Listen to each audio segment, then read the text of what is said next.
Hey everybody, Bonehead for the Bonehead podcast, and welcome to Sevens Rosters Gnomes. So, Gnomes are the brand new team for Blood Bowl. I say brand new, they've been out for, well, a week. But it feels like they've been out for more weeks than that, and we've been waiting to get some games in with Gnomes in Blood Bowl 7s, and we did that this week. We did 2 games on our live stream on Monday Night Blood Bowl, so if you want to see how Gnomes work in 7s, you can go and check out that video. And there's 2 different games, one against Black Orcs, one against Elven Union, with 2 different rosters as well, so we can get a good feel with how they perform. Now, Blood Bowl 7s is my favourite way to play Blood Bowl. You'll see from the video, you can get a couple of games in just a couple of hours, and it's just the most wonderful, stressful, brilliant experience of Blood Bowl. But the challenge is, what do you run? So we're going to have a look at Gnome teams for Blood Bowl 7s. Okay, so the Gnome team, yes, it's very cool, yes, it's brand new, but in 7s is a very different game. There's no line of slaughter. You've only got up to 4 positionals on the team, let alone on the pitch. You're going to have 7 players on the pitch and 11 players. Your rerolls are doubled. You've got no access to star players. And if you're running League in 7s, generally speaking, not going to get very many choices of skills either. Now, when it comes to tournaments, you'll be able to pick a couple of skills probably, but when it comes to 7s, you're not looking to have premium skill access. Like, there's not going to be much of it, so you kind of got to either work with what you've got if you're running a league and doing random skills, or choose very carefully if you're playing a 7s matched play league. Now, if you watched 7 Super Series before, the kind of way we did it, where you get to choose a skill for a player, it's a cool way to get kind of team development, and we really like that.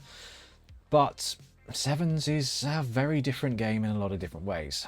And when it comes to the Gnomes, alright, there's some great stuff about Gnomes and some great stuff about them in 7s. So the fact that the majority of the roster has Wrestle and Jump Up is exquisite. Dodge will keep you alive. Wrestle gives you the same stats as being, you know, kept alive if you're being blocked. And Jump Up is massive. Ben called it out on stream, actually. He said these guys are movement 8 when they're on the ground.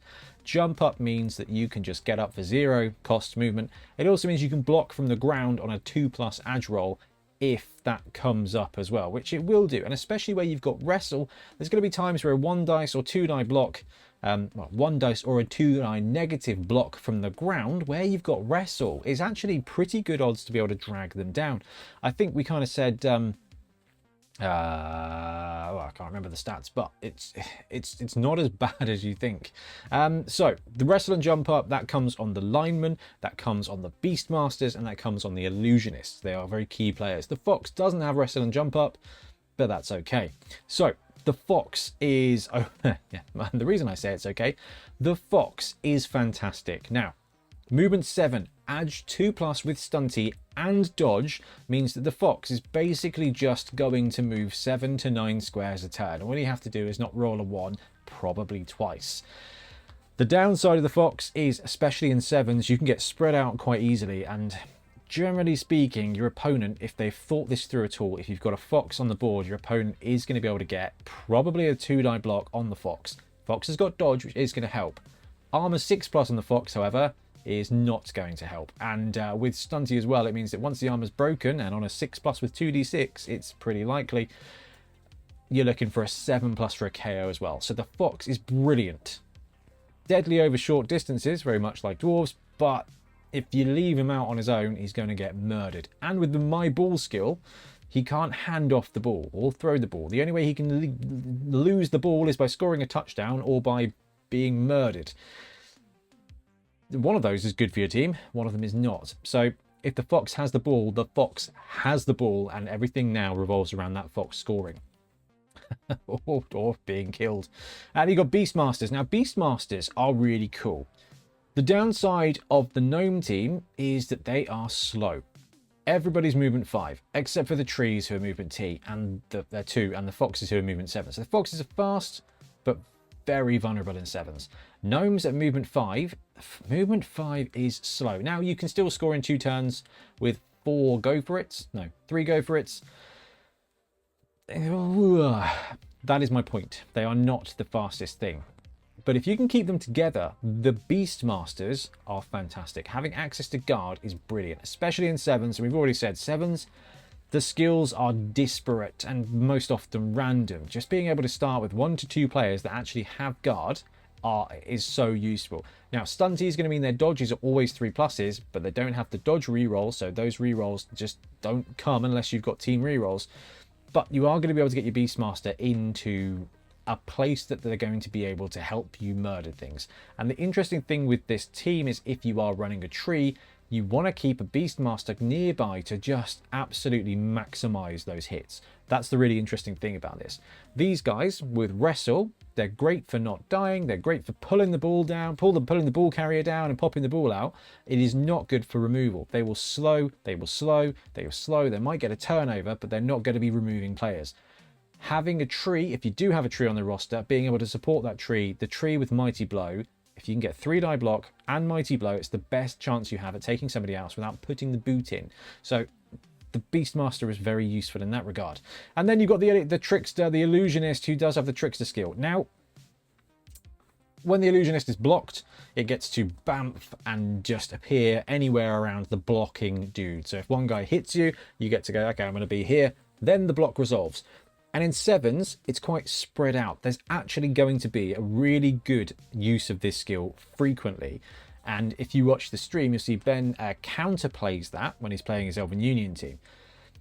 The Trickster being able to move around means you're going to be able to change up the maths of the block. So that's good. More often than not, it's just going to mean you might be able to swing it from a 3-die block to a 2-die block in their favor. Maybe you'll get really, really lucky and be able to swing it to a 1-die block. A 1-die block against you with Wrestle is actually reasonably safe. You know, it's equivalent to a 5+ for you to get punched into the ground, which is not bad odds. However, if the Trickster does have the ball and they do survive being blitzed, being able to move essentially 2 squares in one direction is going to kind of make up for the movement, but they might end up on their own. So the Trickster is not awesome, but is really interesting. And in that regard, I really, really love it. Now, we'll talk about skills in a second, but the Trickster, if you can get a skill on a player, and if you can get a skill you can choose on a player, the Trickster with dodge is inarguably, I think, the best thing you can do on this team. The Beastmaster with dodge is also very good, but the Illusionist with dodge to be a ball carrier and then have that dodge 3+ reroll into any tackle zone and wrestle, I think the Illusionist gets the edge there. Now, you've got Treeman. Treeman in 7s are significantly a mixed bag, I would say. Movement 2 is very bad, and Take Root is very bad. However, Strength 6, Mighty Blow +1, and Armor 4000 are significantly not bad. So the Treeman's really interesting. You can have 1 to be your kind of centerpiece. You can have 2 to be proper gatekeepers. When you run halflings in 7s, the 2 tree build is actually quite potent on defense, because you've got 2 trees, you've got good coverage. So I think if you're running trees in Gnomes, you either use 1 to essentially zone one half of the pitch and just hope he doesn't root, or you actually run both of them and just lure your opponents in to just in range. Once you can sort of set up a bit of a screen and get those trees into combat, they're going to do some work. It's just they're going to be left behind a bit. And the other great thing about trees is a bit of throw teammate. Doesn't need to be automatic, but it will be of benefit. Sorry, I heard a B, but I think we're okay. So a couple of other things about the Gnome roster. Cheap rerolls, 100k for 100k for a reroll is not cheap normally, but in 7s it actually is. And with the Gnomes being semi-cheap as well, you are going to be able to afford a reroll, I think, in most of these rosters. And fragile, yeah, we've already talked about that. The Fox is fragile, very low armor at 6+, but does have dodge. The Gnomes without dodge, armor 7+, with the exception of the Beastmaster. They are a bit fragile. If the Gnome team gets separated, your opponent is going to be able to beat them into a dead pulp. If they are successful in kind of staying together and clustering together, they are quite hard to handle. Okay, we are going to do this one a little bit different. We're going to talk about the skills now and then talk about the rosters. So, Treeman in 7s, Juggernaut is good, as is Break Tackle, sort of. Jugs is great for the tree because you get to just, if you don't have access to block, then Jugs is going to be helpful for just keeping you alive on the blitzers. You've already got Mighty Blow, you've already got Strong Arm, you're doing all the stuff. Break Tackle is okay, it's going to keep your tree mobile at edge 3+ into the open instead of 5+. 3+ is still just not as automatic as I would like it to be. Now, the good thing about the trees is they do have loner. They don't have loner, sorry. So if you've got rerolls on your rosters, you're going to be able to use the trees to keep them mobile from taking root. So you might want to consider that. But actually, Juggernaut is a really useful skill on a tree. Unless you can take block, which is very effective. And so is pro at just keeping the tree from being active. Jump up is entertaining on a tree because if the tree goes down, you're good to go, and sure feet's going to keep them moving and moving fast. I actually really do like a sure foot treeman. It's a waste of a double on this roster. Block is better, but a sure foot treeman in 7s, that's movement 4 tree all the time. That's significantly better. So I do quite like that. Jugs, though, if you just get a single on a strength, is good. Grab is all right, but the tree man is going to be blitzing more often than not because of their terrible movement and the fact that in 7s everybody is spread out. Illusionists, tricky one here. If you do have access to the leader reroll, some 7s things ban it. It's not a bad angle. However, dodge is just the superior skill. Now, illusionists are not as good as beastmasters to start with, but I think they jump into first place on the positional ranking when they get dodge, because that trickster, when they've got wrestle and dodge, when they're Rogers, they are very hard to drop to the ground. That's not fair. When they're very hard to murder, they're easy to drop to the ground because obviously wrestle wrestles you to the ground. But actually what that means is if you've got the ball or if you don't have the ball, the chances that trickster popping and allowing you to just be in a better place of your choosing is much more effective if your gnome is not dead. So dodge is going to keep them on their feet and keep them alive, and that means that trickster kind of really comes into its own. So dodge on the illusionist is going to be super effective because you get 2 things there. You get 1, protection from being blocked, and also illusionist is going to be, the trickster skill is going to be really fun to like put them in a good place, sure, but just taking a 3+ with dodge into a cage and a wrestle probably on 2 dice is very effective at popping out the ball, especially if you can back it up with a fox. With movement 7 and edge 2+ is able to swoop in, grab the ball and run off with it. That's a fantastic combo. Illusionists without dodge, they suffer. With dodge, they are very fun. Beastmasters, these are the guys who come with guard. Now, illusionists and beastmasters cannot be thrown, but the beastmaster is also very effective with dodge. The beastmaster is a brilliant support piece. He's going to be just always there, and he's going to always be in combat. So dodge is going to be very effective if you get to choose to put it on him. Sidestep's fun, dauntless is great. You know, there's a lot of skills you can put on the beastmaster, but really dodge to keep them standing is by far and large the best skill you can do. Now, when it comes to woodland foxes, they don't get skills on a primary, so the best case scenario here is that they've rolled a random double. Sure feet's fun, sprint's fun, both of those just make the fox just faster. If you are running a tournament, I would be surprised if you elected to use a double to put a skill on a fox for what you can get. And quite frankly, the foxes are perfect as they are. All they need is 2 extra pips of movement. Yeah, I meant armor, but movement 2, that's pretty fun. Then the standard gnomes, that dodge, sneaky git, really effective. Playing against gnomes, you are going to end up with players on the ground, and having a gnome with sneaky git there to just run around and put the boot in is going to be quite effective too. 7s is quite risky because you've only got 7 players on the pitch, but that works both ways. If you can get a sneaky git hit in on an opponent and take off a player, it's a much bigger swing than in 11s, and guarantee that your opponent's TV is going to go down more than your gnomes will. Dauntless, guard, dirty player, kick. Kick is an exquisite skill in 7s. If you can get kick anywhere in there, then absolutely do so, because it will just give you some really effective game, especially when gnomes are so slow. If you can get within 5 squares with a gnome team, you can get a play on the ball carrier. If you can't get within 5 squares, it's not all that effective. So using kick to lure them into the midfield, best case scenario, you're getting onside kick really, but you lure them into the midfield, you get them close enough to blitz with your treeman or to sneak somebody into the cage and pop the ball out and swoop in and grab it with the fox. The gnome team is a real close team.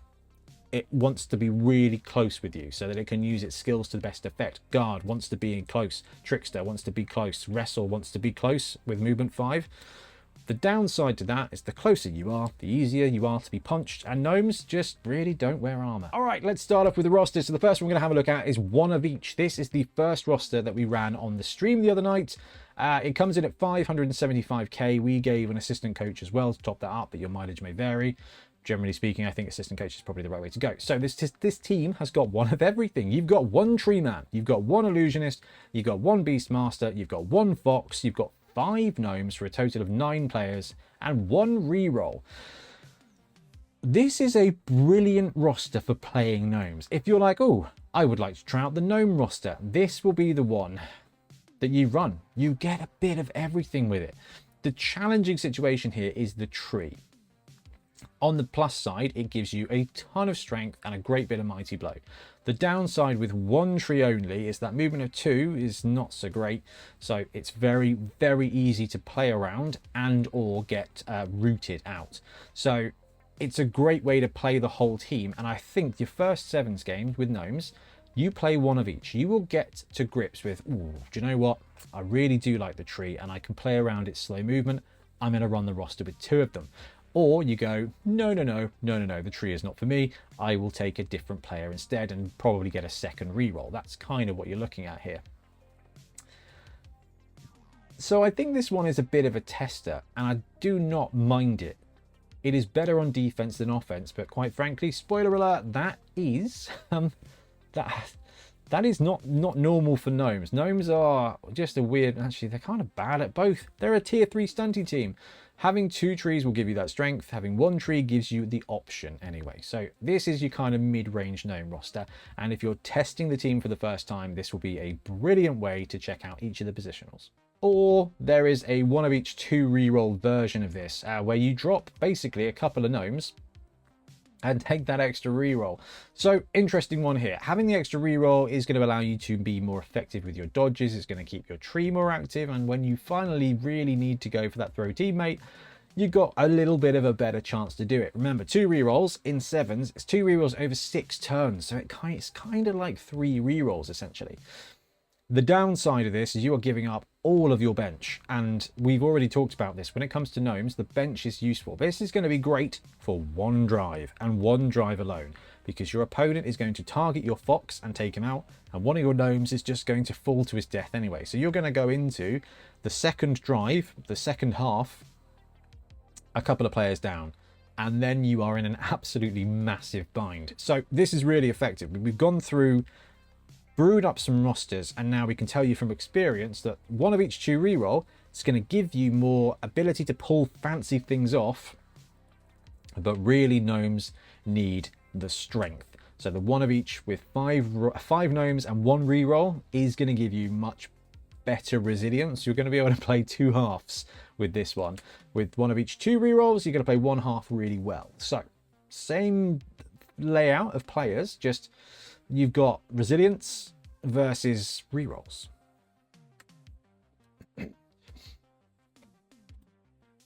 All right, we talked about having 2 trees. We've got the bash and dash roster. This one comes in at 600k on the dot. We've got 2 treemen, 2 foxes, 4 line gnomes, and 1 reroll. So 8 players. Now I've asterisked the woodland foxes because they are 50k and the same as the illusionists. So when it says bash or dash, you can take 2 of either foxes or illusionists. So you can go 1 of each, you can go 2 of illusionists, whatever you want to do. Now the cool thing about this roster is you've got 8 players, so you do have a bench. You've got 2 trees. Now this is a roster that is much more effective in defense because you go 4 gnomes up front, 2 trees, and a middle fielder, and that will give you very big coverage. Your opponent is going to come at you, but they are going to hate being 2 squares, 3 squares away from your trees. That's going to be very effective, and if they cage up in the center of the pitch, you're going to be able to swoop in with a couple of trees and just kind of pen them in. Now if you can get both of your trees on this roster in combat, I mean, it is bad. Being in combat with a couple of treemen is a very bad strategy. Now it's going to pin them in. Your treemen are going to get opportunities at a cheeky bit of removal. It's going to force your opponent to dodge away. That's going to be effective, and maybe it will leave an opening for you to swoop in there and hit the ball carrier. Now illusionists have got wrestle, foxes have got Edge 2+. This is the interesting thing. You choose your tool and you choose, this is kind of like you season to your own taste. The foxes are brilliant at just 7 squares out, 2+, 2+, 2+. I can go in there, I can get the 2-die up block. Let's see what happens. The illusionists are going to struggle to get there, being movement 5 and not having dodge, but wrestle's going to make them so more effective when they hit the target. This is why I rate the illusionists so high, is because they can get dodge quite easily. The foxes cannot get wrestle ever in their lives. But straight out of the pitch, foxes, 7 squares, edge 2++ to hit. The illusionist, 5 squares, 3+ to hit with 2 dice and wrestle, probably. The illusionist, if it can get there, has got a much better chance of popping the ball out, and the fox can sweep around and grab it. But it depends on how you want to roll. The difficult thing here, bigger than anything, is if you're running the Games Workshop team, the illusionists and the foxes are just both the best models in the box, and you kind of want 2 of each, and you can't do it. So bash and dash, 2 treemen there, good for defense. Hopefully if you can get some good hits in, then this is probably the strongest one we've got. Well, technically this one's the strongest one you've got. The max strength roster, 2 treemen, 2 beastmasters with that guard, 3 gnomes, 1 reroll, 570k. So it's the strongest roster in that you've got the most guard there to be able to support. It's only got 7 players, so when it comes to resilience, it's got a little bit less. Now, the Beastmasters do have armor 8+, which is weird to be celebrating such a thing. You're as tough as a goblin. Congratulations. You do have a reroll, but what you can do on this one is drop that reroll for another 3 gnomes, essentially, doing the maths here. So you can bolster it out, but you lose that reroll, that kind of reroll extra. It's an interesting one. This is going to give you the best chance to just get in a brawl and win it, but it's going to have the less explosive plays. Or you can go with no trees at all. Now, this is the other roster that we ran for our stream. Now, Stevie, the 7 scientist, as we call him, rated a roster with 2 illusionists, 2 beastmasters, no foxes, 4 gnomes, 2 rerolls. Okay, this one comes in at 570. You've got 2 rerolls to keep pulling off shenanigans. You don't have the trees for the strength. Now, we went with, in the end, basically 1 illusionist, 1 fox, 2 beastmasters, and 4 gnomes. And it really lacked a punch. But offense, it's not too bad because you've got the fox to kind of pull it out of the hat. But on defense, it was really interesting to see. And this is the second game because we ran this roster against Elven Union. The Elven Union team were just able to kind of just sit back and strike, blitz in, take 2 to 3 dice on a random target each turn, and gnomes being strength 2, having armor 8, it was just picking them off. And the difficulty with this roster is that with no big strength, you've got no threat. With no high speed, with the exception of the fox, you've got no threat. All the gnomes could really do is move up a little bit and continue to just get punched from out of reach. Really tough situation for this one because there's no threat here. You are relying on wrestle to take them down. So it was really good to run and can be very successful, but it really depends. This is one of the most matchup dependent sevens rosters. If you are up against another stunty team or a low edge team, then this is going to help you a little bit. You're going to have better numbers, you've got the rerolls there, and you've got the opportunity to kind of take 2 dice with the wrestle into effect. If you're playing against a team that's got good movement, good agility, and reasonable strength, this is going to suck, as we saw on the live stream. You can still pull off some wicked shenanigans, and you've got a fox to just go through a stretch play, you've got the illusionist to try and bamf around, you've got the beastmasters to make the most of the blocks. But this is probably the hardest one to pilot, which is really funny given that the trees are just rubbish in sevens, but the tree has a threat. That 6 squares is a scary place to be. When you're up against this roster, there really is no scary place to be except on the ground. And when you're fighting this roster, the only real way that's going to happen is if you put yourself there. I actually think I like this one the most. I think 1 illusionist, 1 fox, 4 gnomes, 2 treemen, 8 players, and a reroll. This gives you, I think, a really good way to play sevens. You've got those 2 trees. Now, the clever thing here is you've got a bit of throw teammate action on there as well. And with wrestle jump up, paratrooping a gnome is not the worst thing in the world. And by paratrooping, I mean on defense, you just chuck a gnome the other side of the pitch. you're going to get them closer. And with the Gnome's ability to take the stunty dodge without dodge, right? It's a 3+ YOLO play, and then a 2-die up wrestle play. You've got to reroll there to put it off. You putting a single gnome in the backfield is more of a threat than all of your gnomes being together on the line of scrimmage. Very, very, very amusing. Now, that gnome is shortly after going to be punched in the face and probably die, but it's good fun. You've still got those 2 trees to play goalkeeper. If they root, it's bad, but if they don't root, actually trees are pretty effective at just covering small spaces, and then covering them with the crippled bodies of your opponent's players. And you've got the illusionist and the fox there to be your stretch play combo pieces. If you get any skills in sevens, this roster looks pretty fun. Juggernaut tree, dodge illusionist, kick gnome on the double, absolutely exquisite. I think you'll have a lot of fun. But it's gnomes. Gnomes are new. We are still exploring them, and there are different ways to play them, which is absolutely awesome. Anyway, I'm going to wrap up. Thank you very much for watching. We'll be back soon with more Blood Bowl content. Happy blocking. Thanks very much for watching. We really appreciate your support. If you want to support the channel even further, please like and subscribe. It really does help us out. Or come join us on YouTube members or in Patreon, where you can get exclusive access to some content, some loot, early access to basically everything we do, as well as regular competitions. Or you can pick up some Bonehead Podcast loot either on our website at boneheadpodcast.com. We've got the Dungeon Bowl things, we've got tokens and stuff like that, or on our Spreadshirt site as well. Everything you do just helps us make more content and hopefully do it of better quality. Anyway, thank you very much for watching. Happy blocking.